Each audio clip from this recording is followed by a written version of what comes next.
Hello class 12th। मैं KD sir आपके साथ डिस्कस करने जा रहा हूं अब एक नया तरीके से एक नई मुकाम को हासिल करने के लिए। द पार्ट इज दैट काफी दिनों से बच्चे मुझे कह रहे थे सर कुछ वीडियोस क्लास 12th के बिहाफ पर भी बनाई है, तो मैं चैप्टर वाइज एक एक करके चीजों को समझाते हुए कुछ चीजों को टारगेट करूंगा। जैसे आप जानते हैं कि सीबीएसई आजकल कुछ इस टाइप्स के क्वेश्चंस दे रहे हैं जिसमें नीट और जेईई मेंस लेवल के क्वेश्चंस पीवाईक्यूज में बन रहे हैं और बच्चे परेशान हो रहे हैं। सो मैं सबसे पहले आप लोग के साथ बिना कोई बकवास किए मुद्दे पर काम करने जा रहा हूं। मुद्दा मेरा क्या है? मुद्दा मेरा भाई ये है कि पहले मैं बेसिक कंसेप्ट दूंगा किसका, कुछ 2-3 टॉपिक का, जिसमें वो टॉपिक रहेगा Coulomb's law, electric dipole and Gauss theorem based. Okay, ताकि आपको फर्स्ट चैप्टर की कुछ चीजें कवर करूं। उसके बाद जब ये चीजों को कवर कर दूंगा मैं, ये पूरा 12th के ब्याह पर रहेगा भाई, 12th के ब्याह पर रहेगा। और साथ ही साथ हमारा मेन मकसद होगा कंपटीशन एग्जाम। कंपटीशन एग्जाम्स के ब्याह पर अगर हम ज्यादा से ज्यादा क्वेश्चंस नीट के और जेईई मेंस एडवांस के क्वेश्चंस कुछ लगा दें। तुम सोच रहे हो सर जेईई मेंस के क्वेश्चन अगर कर लेंगे तो क्या जो 2025 का जो सीबीएसई क्वेश्चंस और नीट के क्वेश्चंस आए थे तो क्या हमारा जो आगे आने वाला एग्जाम आसान हो जाएगा? हाँ भाई, देख होता क्या है ना कि हम लोग ना सिर्फ रट के जाते हैं किस चीज को, सिर्फ और सिर्फ डेरिवेशंस को। तो मैं ना यहां पर सिर्फ और सिर्फ डेरिवेशन को लेकर नहीं आऊंगा, मैं अब आ रहा हूं सिर्फ और सिर्फ प्रॉब्लम्स को लेकर के, न्यूमेरिकल्स को लेकर के। तो मेरा टारगेट रहेगा how we solve the numericals based on NEET and mains level. Now इसके साथ साथ मैंने ये सोचा कि सबसे पहले बच्चों का इसका प्रॉब्लम रिजॉल्व करो, जो कि जिसको बोला गया कि नीट इस बार कहीं ना कहीं 2025 के कुछ क्वेश्चंस बहुत टिपिकल क्वेश्चन बने। तो मैंने टारगेट बनाया कि नीट का ये 45 सवाल 45 क्वेश्चंस को आपके सामने सॉल्व करके दिखाया जाए। और उसको सॉल्व करने के लिए थोड़ा सा तो बेसिक देना पड़ेगा ना भाई। और इस बेसिक को सिखाने के लिए मैं इन चीजों को 1 बाय 1 करके समझाऊंगा, छोटा छोटा वीडियो बनाऊंगा। पहले कूलॉम्स लॉ पे बेस्ड वीडियो बनाऊंगा, थोड़ा ध्यान दीजिएगा बेटा। ओके, नाउ देखो भाई, जैसे ही पहला चैप्टर शुरू होता है उस पहला चैप्टर का नाम क्या है? Class 12th। देखो पहला चैप्टर का नाम है अपने पास electric charges and field. Yes और no? Electric charges and field, और we can say electric field. देख भाई, चार्जेस पर भी नीट में इस बार क्वेश्चन आया है। नीट छोड़ो, सीबीएसई तक क्वेश्चन छोड़ता नहीं है। चार्जेस है क्या, चार्जेस किस टाइप के क्वेश्चंस बनते हैं, ठीक है, इस पे डिस्कशन होना शुरू। सिर्फ मुद्दे की बात है, बकवास की कोई बात नहीं। आज चार्जेस और कूलॉम्स को समझाऊंगा, फिर कल मैं आपके सामने नीट के वो क्वेश्चंस को लेकर के आऊंगा जो आया हुआ पेपर में, उसका स्लाइड बनाकर लाऊंगा, देख लेना भाई। तो चार्ज बेसिकली है क्या? चार्ज क्या है? चार्ज को डिनोट किससे कहते हैं? क्यू से। Okay, charge is an intrinsic property of matter. Charge क्या है? Intrinsic property of matter which experiences attraction or repulsions। ठीक है, इन electric field lines, in magnetic field line, कहीं ना कहीं आपको ये चीजें अगर फील होना शुरू हो जाए, अट्रैक्शन और रिपल्सन, समझ लेना चार्ज का एग्जिस्टेंस हो चुका है। ओके, बेसिकली इस चैप्टर की शुरुआत होती है बेटा इलेक्ट्रोस्टैटिक्स से। ठीक है, इस चैप्टर की पूरी शुरुआत कहां से होती है बेटा? इलेक्ट्रोस्टैटिक्स से। और मैं अक्सर जब मैं अक्सर पढ़ाता हूं तो मैं बच्चों को समझाता हूं कि भाई देख इलेक्ट्रोस्टैटिक्स पढ़ने का बेसिक तरीका ये है कि स्टैटिक्स और इलेक्ट्रो को तुम्हें समझना पड़ेगा। Electro related to the electron और statics related to the stationary. Understood? अब इस पूरे चैप्टर में इलेक्ट्रॉन के बारे में डिस्कस नहीं होगा। मुद्दा किससे रिलेटेड होगा? क्योंकि इलेक्ट्रॉन एक तरीके का चार्ज है। ठीक है, कई लोग कह देते हैं इलेक्ट्रॉन ही मूव कर रहा है। भाई बाद में चलकर तुम्हें सुनने के लिए मिलेगा पॉजिट्रॉन नाम का चीज। ठीक है, तो कहीं ना कहीं प्रोटॉन और पॉजिट्रॉन चीजें जो होती है वो भी, उसमें भी कहीं ना कहीं मोमेंटम देखने के लिए आपको मिलेगा। ठीक, electron related to the charge and stationary मतलब होता है रेस्ट और फिक्स। ठीक है, अगर मैं इसको जनरल अंग्रेजी बना दूं अब कि अ study of charge, a study of किसका? अ स्टडी ऑफ चार्ज की स्टडी करना is at rest. is at rest. A study of charge is at rest is related to the electrostatics. इस पूरे चैप्टर में चार्ज किस सिचुएशन में रहेगा बेटा? रेस्ट में रहेगा। कोई ये कह रहा है कि चार्ज मोशन में ला रहे हो या मोशन में ला दिए हो तो मत सुनना। चार्ज स्टेशनरी कंडीशन में रहेगा, कुछ ना कुछ एक्सटर्नल फोर्सेस के द्वारा, ठीक है। चार्ज इस पर डिस्कस होगा। इस पूरे चैप्टर में मुद्दे वाली बात ही करूंगा मैं। आपको मैं बता दूं, इस चैप्टर में चार्ज बेसिकली दो तरीके से सुनोगे। टीचर लोग तो बताते भी नहीं है भाई, लेकिन मैं आपको बता रहा हूं, चार्ज बेसिकली दो तरीके से सुनोगे। एक सुनोगे भाई साहब पॉइंट चार्ज, सुना है कि नहीं सुना है? बोलो। हाँ सर सुना है। और एक सुनोगे तुम किसके बारे में? टेस्ट चार्ज के बारे में, ठीक है। एक बात ध्यान में रखना कि जो पॉइंट चार्ज होगा टेस्ट चार्ज से बड़ा होता है, लेकिन पॉइंट चार्ज खुद ही पॉइंट समान है भाई। पॉइंट चार्ज खुद ही पॉइंट समान है, पॉइंट से भी छोटा टेस्ट चार्ज है, जिसको साइंटिस्ट लोगों ने डिनोट करने के लिए किससे डिनोट किया है? क्यू नॉट से रिप्रेजेंट किया है। और पॉइंट चार्ज को डिनोट करने के लिए रिप्रेजेंट किया है plus minus Q. Basically point charge को किसी माध्यम में किसी किसी जगह पर हम लोग सोर्स चार्ज के नाम से भी जानते हैं। किसके नाम से जानते हैं? Source charge. तो भूलना मत इस चीज को। Source charge is also called a point charge and test charge is another name is experimental charge. क्या नाम है भाई? Experimental charge. भूलना नहीं इस चीज को, ठीक। इसको क्या कहते हैं? Experimental charge, that is called the test charge. और पॉइंट चार्ज क्या कहते हैं? Source charge. तो भाई देख, होता क्या है ना, साइंटिस्ट लोग ना पहले से ही बोल रहे हैं कि चार्ज किस हाल में रहेगा? रेस्ट में। तो रेस्ट में रहता कौन? तो आपको बता दूं, रेस्ट में रहता है डेफिनेटली कहीं ना कहीं पॉइंट चार्ज। अब मुद्दा ये उठता है, सर कैसे दुनिया को पता चलता है कि पॉइंट चार्ज जो है वो प्लस है या माइनस है? M I right? M I right? ऐसा कुछ ना कुछ फील तो होता होगा ना भाई, कुछ ना कुछ मन में भावनाएं तो होती होंगी ना। ये पॉजिटिव है या नेगेटिव है? ये पॉजिटिव है या नेगेटिव है? इस चीज को पता लगाने के लिए साइंटिस्ट इन्फिनिटी से एक छोटा सा टेस्ट चार्ज लेके आता है, एक छोटा सा टेस्ट चार्ज। लेकिन उसको साइंटिस्ट लोग पहले से ही साइंटिस्ट लोगों ने उसकी पोलैरिटी क्या रखा है? पॉजिटिव। ये याद रखना। देख, पॉइंट चार्ज की पोलैरिटी फिक्स नहीं है, वो प्लस भी हो सकता है माइनस भी हो सकता है, सोर्स प्लस भी हो सकता है माइनस भी हो सकता है, बट द टेस्ट चार्ज और we can say the experimental charge is always considered in SC Verma and Resnick Halliday it should be positive. So don't forget experimental charge is positive. Okay. तो मान लीजिए एक छोटा सा positive charge, मैंने तुमको पहले ही बोल दिया पॉइंट चार्ज खुद ही पॉइंट जैसा है, और ये पूरा क्वांटम मैकेनिक्स जो तुम पढ़ रहे हो, ये जो पॉइंट चार्ज है इसके फील्ड में आएगा। मान लो आ रहा है भाई साहब, मुंह उठा के आ रहा है, कैसे भी आ रहा है, और somehow कुछ ऐसा होता है, समहाउ कुछ ऐसा होता है, इसके पास तो कुछ ना कुछ तो चार्ज है ना भाई, इसने कुछ ना कुछ चार्ज है, उसने जोर से उसे क्या किया? धक्का मार दिया। समहाउ कुछ ऐसा हुआ कि उसकी फील्ड में आया, इसे धक्का लगा। भाई साहब जैसे इसको धक्का लगा, इसको महसूस होगा मुझे धक्का लगा और मुझे इस पर जाना पड़ेगा, पक्का इसके पास कुछ ना कुछ मेरे जैसा ही चार्ज है, कुछ ना कुछ मेरे जैसा ही चार्ज है। और इसका नाम इसने तुरंत बोला, साइंटिस्ट ने तुरंत बोला, ये पॉइंट चार्ज आखिर और कोई नहीं है, ये पक्का कौन है? पॉजिटिव चार्ज है। भाई एक बात ध्यान रखना, प्लस सोर्स चार्ज जो होता है उसमें से जो उसकी इलेक्ट्रिक फील्ड लाइंस निकलती है वो कैसे निकलती हैं?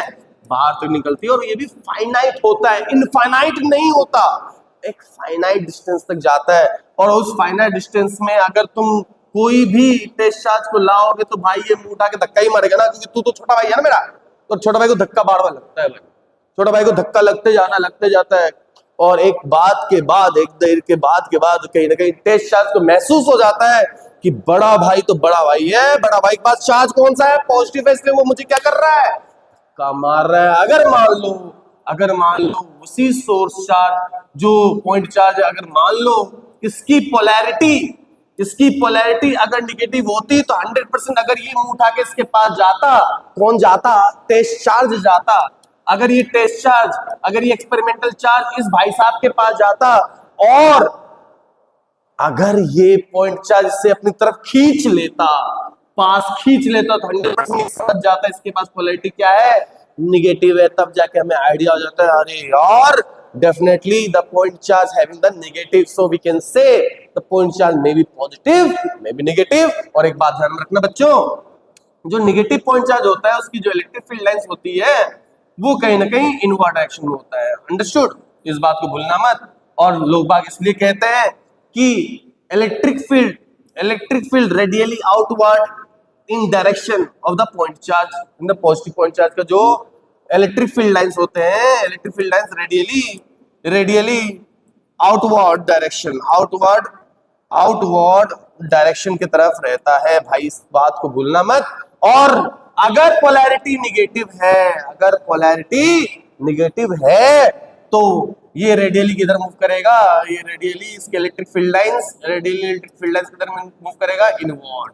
किधर मूव करेगा, इनवर्ड डायरेक्शन। धीरे धीरे चीजों को समझोगे भाई, धीरे धीरे चीजों को समझोगे और चीजें जब समझ में आ जाए तो फिर बात कर लेना। थोड़ा फास्ट चल रहा हूं क्योंकि बहुत लोगों का कहीं ना कहीं बड़े बड़े लक्ष्य हैं और उस लक्ष्य तक जाने के लिए हमें न्यूमेरिकल्स तक पहुंचना पड़ेगा।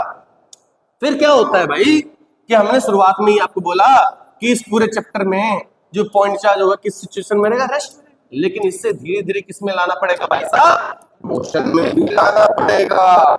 मोशन में लाने के लिए कई कहानी सुनोगे, पोटेंशियल कर रहा है, वो हो रहा है, ये हो रहा है, कई बातें भी सुनोगे। लेकिन आप इनिशियल कंडीशन में इस फर्स्ट चैप्टर में पूरे के पूरे में चार्ज को की पोलैरिटी मैग्नीट्यूड के बिहाफ पे पॉजिटिव मान करके चलोगे। और दूसरी चीज कहीं ना कहीं इस पहले चैप्टर में चार्ज हमेशा किस सिचुएशन में रहेगा, रेस्ट में रहेगा। और चार्ज में मोशन में लाने के लिए, चार्ज को मोशन में लाने के लिए किसी न किसी प्रोसेस से गुजरना पड़ेगा और इस प्रोसेस को कहते हैं प्रोसेस ऑफ चार्जिंग। क्या सुना, चार्ज पहले किस में था, रेस्ट में था, रेस्ट से किस में आएगा, मोशन में आएगा, उस बीच में क्या होगा, प्रोसेस ऑफ चार्जिंग होगा। क्या होगा, प्रोसेस ऑफ चार्जिंग। और प्रोसेस ऑफ चार्जिंग जो रिप्रेजेंटेशन है मेरे बच्चों, प्रोसेस ऑफ चार्जिंग जो तुम पढ़ोगे, लोग कहते हैं कि क्लास 10th वाली बातें हैं ये, लेकिन आपको बता दूं नीट ने भी 2 क्वेश्चन इस पे बनाया और ठोक डाला कि भाई कर बच्चे, ताकत इस क्वेश्चन को करके दिखा। ऐसे कई क्वेश्चंस बनाए और प्रोसेस चार्जिंग आपको पता होना चाहिए। 3 बेसिक आपके सिलेबस में प्रोसेस है। कौन सा बोलो मन में जल्दी। एक है बोलो भाई कंडक्शन, बोलो conduction, induction and friction, conduction, induction and friction. ठीक है, इसी पर चर्चा होने वाला है। पहले इतनी बातों को जल्दी से आप स्क्रीनशॉट ले लो और जल्दी से अपने कॉपी पे नोट डाउन कर लो और भूलना मत इन बातों को। और ध्यान से इस चीजों को अगर रखते हो तो आपका काम हो जाएगा। और चार्ज के ब्याह पे 2 बेसिक चार्ज के बारे में पढ़ोगे। और कुछ बातें ध्यान में रखना भाई, चार्ज की यूनिट क्या होती है, स्टैंडर्ड यूनिट होती है कूलाम। इसलिए हमने कहा कि बेसिक टॉपिक में पहले हम लोग कूलाम लो पढ़ेंगे। चार्ज एक स्केलर क्वांटिटी होता है, इसके कई सारी प्रॉपर्टीज भी होते हैं, हम लोग पढ़ेंगे एक चीजों के बारे में। लेकिन पहले इतनी बातों को तो देख लो क्योंकि इस पर बेस्ड हम लोग कल लेकर के आएंगे, जिसमें कंडक्शन, इंडक्शन और फ्रिक्शन होता है भाई। कंडक्शन, इंडक्शन और फ्रिक्शन होता है। ठीक है, तो भाई कंडक्शन क्या होता है, जल्दी बता दूं मैं आपको। इंडक्शन क्या होता है, ठीक है, इंडक्शन क्या होता है और एक क्या होता है, फ्रिक्शन क्या होता है भाई साहब। शॉर्टकट में सुन लो जल्दी से क्योंकि इस पर न्यूमेरिकल मजेदार कल लाने वाला हूं। कंडक्शन में अक्सर क्या होता है, एक बॉडी डिस्चार्ज रहेगा, ठीक है, और एक बॉडी चार्ज रहेगा। ए बॉडी कहीं ना कहीं चार्ज रहेगा, हाईली पॉजिटिव चार्ज रहेगा मान लो, और बी बॉडी में चार्ज क्या माना जाएगा, 0। और जैसे ही दोनों बॉडी को कांटेक्ट में लाओगे, किस में लाओगे भाई साहब, कांटेक्ट में लाओगे, तो कहीं ना कहीं चार्ज का क्या होना शुरू हो जाएगा, ट्रांसफॉर्मेशन शुरू हो जाएगा। ध्यान रखना इसमें अगर पॉजिटिव चार्ज की पोलैरिटी है तो इसमें क्या मूव होगा, पॉजिटिव चार्ज की पोलैरिटी ही मूव होगा। ध्यान रखना इसमें कंडक्शन किसका होगा, सेम चार्ज का कंडक्शन होता है भाई साहब। जिसके बाद आपको पता होना चाहिए शुरुआत में इन दोनों के पास नेट चार्ज कितना था, Q + 0 बिकम था Q। लेकिन बाद में चल करके तब तक वो फ्लो होते रहेगा जब तक दोनों क्या ना हो जाए, बराबर ना हो जाए। दोनों जैसे ही बराबर हो जाता है तो फाइनली हम लोग क्या देखते हैं कि दोनों में चार्ज कितना है, Q + 2 + Q/2, 2Q/2। जो रिजॉल्व करोगे तो net charge is neither be created nor be destroyed. इस तरह की कहानी आप पढ़ते हो कंडक्शन में, तो ध्यान रखिएगा when the two body is contact to each other, जैसे एक बॉडी दूसरे बॉडी से कंप्लीटली कांटेक्ट में आ जाता है ना, तो जो सेम चार्ज होता है, जो चार्ज बॉडी होता है, सेम चार्ज उसमें क्या हो जाता है, ट्रांसफर हो जाता है। उसे हम लोग क्या कहते हैं, कंडक्शन कहते हैं। देखो ये सब डेफिनेशन अब नहीं आता एग्जाम में, लेकिन इसमें न्यूमेरिकल्स है। इंडक्शन में क्या होगा भाई साहब, फिर से वही एक चार्ज बॉडी रहेगा और एक अनचार्ज बॉडी रहेगा जिसका नेट चार्ज क्या रहेगा, 0। ठीक है। जैसे तुम इन दोनों को बॉडी को चिपकाना नहीं है, कॉन्टेक्ट में नहीं डालना, एकदम बहुत नियरेस्ट जैसे तुम लेकर आते हो, ये जो हाईली पॉजिटिव चार्ज बॉडी इसके नियर अबाउट क्या हो जाएगा, जो अपोजिट चार्ज है, Q इक्वल टू 0 मतलब क्या समझते हो? Q इक्वल टू 0 मतलब क्या समझते हो भाई? Q इक्वल टू 0 का मतलब होता है number of electron must be equal to the number of proton and this body is a neutral body, am I right? और एक बात ध्यान रखना, जिस बॉडी के पास चार्ज नहीं है, जिस बॉडी के पास चार्ज नहीं है, स्टिल हैविंग अ मास, जिसके पास चार्ज नहीं है तो भी उसके पास मास है, जो चार्ज है उसके पास तो मास है ही ना भाई, सिंपल सी बात है। अब माइसुन, जैसे ही तुम इस बॉडी के बहुत ही नियर है, बहुत ही नियर डिस्टेंस पे लेके आओगे तो इसकी पोलैरिटी दूसरी बॉडी की पोलैरिटी चेंज हो जाती है, और ये rearrangement due to the process of induction देखने के लिए मिलता है, और तब तक होते रहता है भाई साहब जब तक दोनों इक्वलाइज में हो ना जाए। उसके बाद भी देखते हैं हम लोग इसका चार्ज अभी भी कितना है, Q शुरुआत में भी कितना था, इसके पास चार्ज Q, इसके पास 0, नेट चार्ज क्या था, Q plus 0 become the Q। इसका मतलब क्या समझे, charge is neither created nor be destroyed, is it clear? It is called induction, the rearrangement of the charge of the another body, ठीक है, due to the process of induction one body is कहीं ना कहीं chargeable हो जाता है। आजकल देखते हो ना, वो जो मोबाइल हो गया, फिर वो क्या बोलते हैं, तुम लोग वो डब्बे के ऊपर रख दे तो अपने आप चार्ज हो जाता है, जैसे ब्लूटूथ वगैरह होता है, अपने आप चार्ज हो जाता है बिना किसी कांटेक्ट के, ठीक है। लेकिन कहीं ना कहीं आप उसको एक बॉडी के ऊपर दूसरे बॉडी को जैसे पास में लाते हो, ये धीरे धीरे होकर चार्ज होना शुरू हो जाता है। ऐसे कई सिस्टम आ चुके हैं भाई साहब। फ्रिक्शन बाय द रबिंग, ठीक है, घिसना, रबिंग प्रोसेस, अरे बच्चों ने नहीं किया, करके नहीं करा क्या, उसके करने के बाद में वो पेपर वाला जूम नहीं कर रहे हो क्या, that is the process of rubbing. अब ये सब क्लास 10th वाला खेल है भाई, थोड़ा सा पढ़ लियो, नेक्स्ट क्लास में जब मैं आऊंगा, माय टारगेट इज भाई साहब, my target is to resolve the all the question of NEET 2025 and PYQs of CBSE, और मेंस को टारगेट बनाऊंगा मैं जेई मेंस को टारगेट बनाऊंगा इस बार, और जेई मेंस को टारगेट बना करके वादा करता हूं सीबीएसई की तो औकात दिखा दूंगा कि कैसे जीतना है इसके सारे क्वेश्चंस में। I promise to you all. Thank you class, till then make the notes and once prepare the first chapter because I will come with the different types of question based on the JEE Mains, NEET and CBSE. Thank you class.